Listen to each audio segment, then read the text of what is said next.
Hello বন্ধুরা, আসসালামু আলাইকুম। আরেকটি নতুন ভিডিওতে আপনাদের সকলকে স্বাগত। আজকের ভিডিওতে আপনাদের জানাবো আইএসভি সিরাপটি সম্পর্কে। এই সিরাপটি বাচ্চাদের কি কন্ডিশনে, কখন, কি ডোজে বা কি পরিমাণে ডক্টর দিয়ে থাকেন, আজকের ভিডিওতে সেটাই জানাবো। এবং এই ভিডিওটি জানাবো এই অন্ডারসেটন আইএসভি সিরাপটি বাচ্চাদের কত বয়স থেকে কত বয়সের বাচ্চাদের কীরকম ডোজ হতে পারে সম্পূর্ণ ডিটেলস এই ভিডিওতে জানাবো। তাই সম্পূর্ণ ভিডিওটি দেখবেন।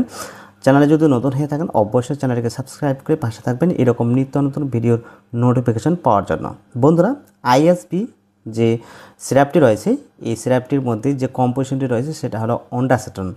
অর্থাৎ এই সিরাপটি বাচ্চাদের যদি নোজিয়া বমিটিংয়ের সমস্যা হয়, এক কথায় যদি বমি করে, তো সেই কন্ডিশনে ডক্টর সাধারণত এই সিরাপটি রেকমেন্ড করে থাকেন বা প্রেসক্রাইব করে থাকেন। তো আইএসভি সিরাপটি যে কোম্পানি তৈরি করেন সেটা হলো জিএল অর্থাৎ গালফা ল্যাবরেটরিজ কোম্পানি। এটি খুব ভালো এবং পুরনো নামী কোম্পানি। এই সিরাপটি 30 ml হয়ে থাকে। 30 ml বর্তমান যে এমআরপি সেটা হলো 42 টাকা। এই সিরাপটি যে কোনো অ্যালোপ্যাথিক দোকানে ইজিলি পাওয়া যায়। এই সিরাপটি কেনার জন্য অবশ্যই প্রেসক্রাইবের প্রয়োজন পড়বে, অর্থাৎ কোনো ডক্টরের সাথে কনসালটেশন ছাড়া এই সিরাপটি ওষুধ দোকানে কেনা যাবে না। তো বন্ধুরা, এই সিরাপটি বাচ্চাদের যদি নোজিয়া বমিটিংয়ের সমস্যা হয় সেই কন্ডিশনে কত বয়সের বাচ্চাদের ক্ষেত্রে ডক্টর কি পরিমাণ ডোজ দিয়ে থাকেন।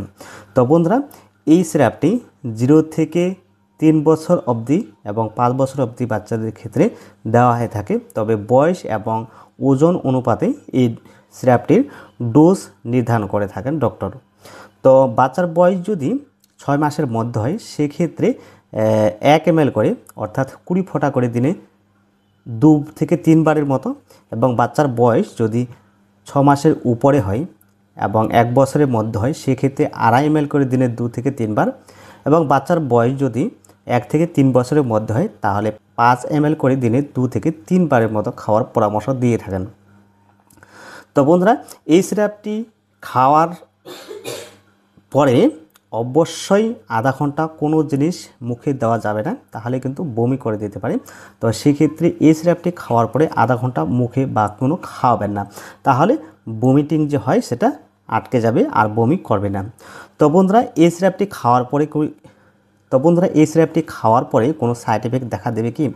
তো বন্ধুরা, এই সিরাপটি খাওয়ার পরে কোনো সাইড এফেক্ট নর্মাল কোনো দেখা দেয় না। যদি কোনো সাইড এফেক্ট দেখা দেয় তো অবশ্যই ডক্টরের সাথে পরামর্শ করে এই সিরাপটি খাওয়া বন্ধ করবেন। আদারওয়াইজ এই সিরাপটি বা অন্ডাসেটন সিরাপটি খাওয়ার পরে কোনো প্রকার সাইড এফেক্ট দেখা দেয় না।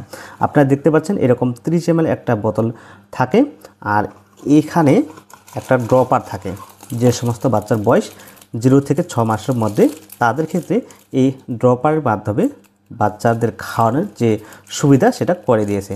তো বন্ধুরা, এই ছিল আজকের আইএসভি সিরাপটি সম্পর্কে ছোট্ট ভিডিওটি ভালো লাগলে অবশ্যই লাইক ও শেয়ার করবেন। চ্যানেলে জুড়ে থাকতে চ্যানেলটিকে সাবস্ক্রাইব করবেন। ভালো থাকবেন, সুস্থ থাকবেন। দেখা হবে পরবর্তী ভিডিওতে।